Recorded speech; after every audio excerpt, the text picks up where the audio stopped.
আসসালামু আলাইকুম। আপনি এখানে আমার একটি চার্জার দেখতে পাচ্ছেন।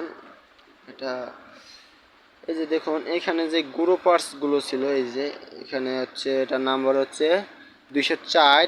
এটা প্রথমে প্যারালাল করেছে, তারপর সিরিজ করেছে যাতে ওমসটা ঠিক থাকে। আপনার ওয়াটটা বাড়া, এটা হচ্ছে 200K। এটা হচ্ছে 200K।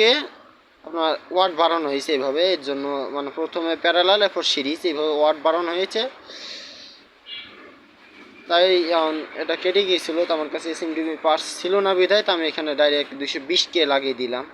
আর এখানে এটা দেখতে পাচ্ছেন, এই যে এখানেও আপনার 304 নামের 390 এসএমডি ছিল, তো আমি সেখানেও এই রেজিস্টার লাগিয়ে দিলাম। আর এবার এখানে রেকটিফায়ার লাগাবো, এই যে দেখুন এখানে রেকটিফায়ার লাগাবো, আরও অনেক কাজ আছে।